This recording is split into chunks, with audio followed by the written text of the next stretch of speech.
Party నాయకులు మొత్తం మీద నిజం ఒప్పుకుంటున్నారు, నిజాలు మాట్లాడుతున్నారు. ఏందా నిజాలంటే రైతు భరోసా రుణమాఫీ ఉంది కదా, రైతు భరోసా రుణమాఫీ మీద ఏం చేసిర్రు, ఎట్లా మాట్లాడిర్రు, ఎన్ని రోజుల నుంచి వాళ్ళ అధికారంలోకి వచ్చినాక 15 నెలల నుంచి ఏం మాట్లాడతారు అనేది మొత్తం మనం చూసినాం. ఒక మంత్రి ఏమో మొత్తం రుణమాఫీ అయిపోయింది, రైతు భరోసా వేసినామన్న లెక్క మాట్లాడతారు. ఇంకొకరు కాలేదు, ఇంకా కొంతమందికి కాలేదు, కానీ కానట్లాంటి ఎందుకు కాలేదు ఏంది అనేది చూస్తున్నాం, వాళ్ళకి కూడా వేస్తాము అని చెప్తారు. ఫస్ట్ అసలు కాంగ్రెస్ పార్టీ అధికారంలోకి రావడానికి ఏం చెప్పింది, ఆ రోజు ఎన్నికల మేనిఫెస్టోలో పెట్టింది, వాళ్ళ అగ్ర నాయకులతో చెప్పించింది. రైతు డిక్లరేషన్లు ఇచ్చిర్రు కదా వీళ్ళు, రైతు డిక్లరేషన్ల రైతుల గురించి మేము ఏం చేస్తాం, మేము అధికారంలోకి వచ్చిన తర్వాత ఇందిరమ్మ రాజ్యంలో రైతు రాజ్యం రాబోతుంది, రైతు రాజ్యం వచ్చిన తర్వాత ఏం చేస్తాం అనేది ఎన్నికల ప్రచారంలో మొత్తం చెప్పిర్రు. చాలా హామీలు ఇచ్చిర్రు రైతులకి. ముఖ్యంగా ఇచ్చిన హామీలలో ఏంది, రైతు భరోసా రుణమాఫీ 2 లక్షల రుణమాఫీ. ఆ రోజు ఏమన్నారు, ఇంకా ఆ రోజు పీసీసీ అధ్యక్షుడి హోదాలో ఇప్పుడున్నటువంటి సీఎం రేవంత్ రెడ్డి ఆ రోజు పీసీసీ అధ్యక్షుడి హోదాలో చాలా బహిరంగ సభల వేదికల మీద ఏం చెప్పారు, మీరు అర్జెంటుగా పోయి 2 లక్షల రుణాలు తెచ్చుకోర్రి, ఇందిరమ్మ రాజ్యం రాబోతుంది డిసెంబర్ 9 రోజు. డిసెంబర్ 9 ఎందుకు చెప్పారంటే ఆ రోజు వాళ్ళు డిసెంబర్ 9న ప్రమాణ స్వీకారం చేస్తాము అనుకున్నారు, దాన్ని ఇంకా కొంచెం ముందుగానే చేసిరు. డిసెంబర్ 9 రోజు ఇందిరమ్మ రాజ్యం రాబోతోంది, ఇందిరమ్మ రాజ్యం రాగానే 2 లక్షల రుణమాఫీ చేస్తాం, మొత్తం అర్జెంటుగా మీరు బ్యాంకుల దగ్గరికి పోయి 2 లక్షల రుణాలు తెచ్చుకోర్రి అని చెప్పారు. గట్లనే వీళ్ళు చెప్పారు కదా, నిజంగానే కాంగ్రెస్ పార్టీ అధికారంలోకి వస్తే చేస్తుందేమో అని చాలా మంది రైతులు 2 లక్షల రుణాలు తెచ్చుకున్నారు.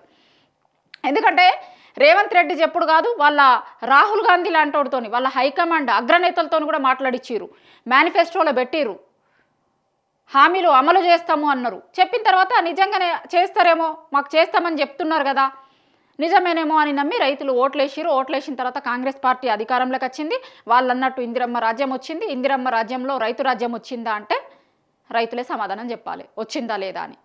ఎందుకంటే 2 లక్షల రుణమాఫీ ఎట్లుంది అనేది మనం చూసినాం కదా, చాలా చోట్ల రుణమాఫీ కాలేదని రైతులందరూ కూడా చెప్తున్నారు. కానీ ఏమంటారు కాంగ్రెస్ వాళ్ళు కొంతమంది, లేదు మేము మొత్తం సంపూర్ణ రుణమాఫీ చేసినాము అంటారు కొంతమంది, ఇంకా కొంతమంది ఏమో రుణమాఫీ కాలేదు అని.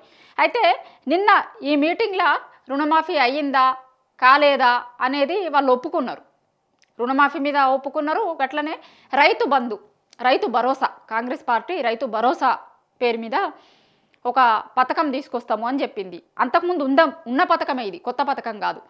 రైతు బంధు పేరుతోని బీఆర్ఎస్ గవర్నమెంట్లో ఉన్నప్పుడు రైతు బంధు పేరుతోని ఉంటుండే. ఏం చేసేటోళ్ళు వాళ్ళు అంటే సంవత్సరానికి 2 సార్లు 5,000 చొప్పున సంవత్సరానికి 10,000 ఇచ్చేటోళ్ళు రైతులకి. పంటలేసే ముందు రైతుకి పెట్టుబడి సాయం కింద ఇచ్చేటోళ్ళు. పంటలేసే ముందు పురుగుల మందు కోసమో లేకపోతే నాట్లు వేసుకునేందుకో ఇంకొక దానికి దున్నుకునేదానికి దానికి దీనికి పనికి వస్తుంది అని రైతు పెట్టుబడి సాయం కింద పైసలు ఇచ్చేటోళ్ళు అన్నట్టు. 5,000 చొప్పున సంవత్సరానికి 10,000 ఇచ్చేటోళ్ళు. అయితే కాంగ్రెస్ వాళ్ళు ఏమన్నారు దీని మీద, కేసీఆర్ ఏదో బిచ్చమేషన్ లెక్క 10,000 ఇస్తుండు, మేము అధికారంలోకి వస్తే 15,000 ఇస్తామన్నారు. ఎట్లా సంవత్సరానికి 2 సార్లు కేసీఆర్ 5,000 ఇస్తుండు కదా 10,000, గట్ల మేము సంవత్సరానికి 2 సార్లు 7,500 15,000 ఇస్తామన్నారు. నిజంగానే రైతులు నమ్మిర్రు. అరే మనకి ఇప్పటిదాకా 10,000 వస్తున్నాయి కానీ 15,000 ఇస్తామంటారు కదా, ఇంకా 5,000 ఎక్కువ వస్తున్నాయి కదా అనుకొని నమ్మిర్రు రైతులందరూ. నమ్మి కాంగ్రెస్ పార్టీకి ఓటేసిరు. ఓటేసిన తర్వాత ఇంకా రైతు భరోసా ఇవ్వాలి కదా, వాళ్ళు రైతు భరోసా అని పెట్టిరు దాన్ని. అంతకుముందున్న రైతు బంధు పథకాన్ని వీళ్ళు పేరు మార్చి ఇంకొక 5,000 ఎక్కువ చేసి రైతు భరోసా అన్నారు. రైతు భరోసా 15,000 ఇగబడతాయేమో అగబడతాయేమో అని రైతులందరూ ఎదురు చూసిరు. ఎదురు చూసిన తర్వాత ఏమైంది చూసినాం మనం, 15 నెలల నుంచి రైతులు ఎట్లా ఎదురు చూస్తుర్రు అని. రైతు భరోసా కోసం జనమందరు ఎట్లా ఎదురు చూస్తుర్రు అనేది మాకంటే ఎక్కువ రైతులకే తెలుసు. సంవత్సరం పోయింది సక్సెస్ఫుల్గా. ఏమన్నారు అప్పుడు, మంత్రివర్గ ఉపసంఘం అన్నారు, క్యాబినెట్ సబ్ కమిటీ వేసినాం, దీని మీద అస్సలు రైతులు ఎవరో తేలుస్తాం, అస్సలు సిసలైన సాగు భూములకే ఇస్తాం, సాగు చేసే భూములకే ఇస్తాం. గతంలో ఉన్నప్పుడు సాగు చేసే భూములకు ఇయ్యలేదు, దేనికి పడితే దానికి ఇచ్చిరు, మేము గట్లు ఇయ్యాం, అసలైన రైతులకే ఇస్తాం, నికాసైన రైతులకే ఇస్తాం, సాగు చేసే భూములకే ఇస్తాము అన్నారు. సరే సాగు చేసే భూములకే ఇయ్యరు, సాగు చేసే భూములకన్నా ఇచ్చిర్రా, ఇయ్యలేదనే విషయం ఎవరు చెప్పిర్రు, వాళ్ళ మంత్రులే చెప్తున్నారు. ఇది వేరేటోళ్ళు చెప్పుడో రైతులు చెప్తే కూడా లేదు రైతులు అబద్ధాలు చెప్తున్నారు అనే కాడికి ఉన్నారు. కానీ స్వయంగా వాళ్ళ మంత్రులే చెప్తున్నారు మొత్తం రైతు భరోసా పర్లేదు అని. 15,000 అన్నారు, 15,000 అన్నది కాస్త మళ్ళీ ఏమైంది, ఇది అది 12,500కి వచ్చింది. తగ్గించారు, మళ్ళీ 15,000 ఇస్తాము అని చెప్పారు ఎన్నికల ముందు. ఎన్నికలైన తర్వాత దాన్ని తగ్గించి ఒక సంవత్సరం సక్సెస్ఫుల్గా ఇవ్వకుండా ఎగ్గొట్టిరు. ఒక సంవత్సరం మొత్తం అంటే 2 పంటలకి రావాల్సింది ఎగ్గొట్టిర్రు. మూడో పంట రోజు ఇచ్చిర్రు. మూడో పంట రోజు ఇచ్చినప్పుడు కూడా 15,000 ఇయ్యలే. మళ్ళీ దాంట్లో కూడా కోతలు పెట్టి మళ్ళీ సగమే ఇచ్చిర్రు. దాన్ని ఏం చేసిర్రు, జనవరి 26 రోజు మొత్తం 3 పథకాలు, రైతు భరోసా, ఇందిరమ్మ ఇల్లు, రేషన్ కార్డులు, 3 పథకాలని ఒకటే రోజు ప్రారంభిస్తున్నాం. చాలా ఘనంగా ప్రారంభించి మొత్తం మార్చి 31 వరకు మొత్తం మందికి వేస్తాము, ఈ పథకాలు మొత్తం చేస్తాము అన్న లెక్క మాట్లాడిర్రు. ఆ పథకాలు ఏమున్నాయి ఎట్లున్నాయి అనేది చూసిర్రు మార్చి 31 రోజు. ఆ రోజు చాలా మంది రైతులు చెప్పారు మార్చి 31 తర్వాత ఏప్రిల్ 1 వస్తుంది, ఫూళ్ళని చేయబోతున్నారు అని చాలా మంది రైతులు మాట్లాడుకున్నారు. చాలా మంది రైతులు మాట్లాడిరు. మనం తీసుకొచ్చిన బయటలలో కూడా ఉంది. చాలా చోట్లకి రైతుల దగ్గరికి పోయి మాట్లాడినప్పుడు మమ్మల్ని ఫూళ్ళు చేసిర్రు వీళ్ళు అని మాట్లాడిరు. ఎందుకంటే మార్చి 31 తర్వాత ఏప్రిల్ 1 వస్తుంది కదా. మార్చి 31 వరకు మొత్తం మందికి వేస్తామని చెప్పారు. మొత్తం మందికి వేసిర్రా? వెయ్యలే. ఫస్ట్ ఏమన్నారు, ఎకరం ఉన్నోళ్ళకి ఫస్ట్ వేస్తాము అన్నారు. తర్వాత 2 ఎకరాలు ఉన్నోళ్ళకి వేస్తాం, 3 ఎకరాల వరకు అయిపోయింది, మొత్తం 3 ఎకరాలు ఉన్నోళ్ళ వరకు అయిపోయింది అన్నారు. 5 ఎకరాల వరకు ఉన్నోళ్ళకి అయిపోయింది అన్నారు.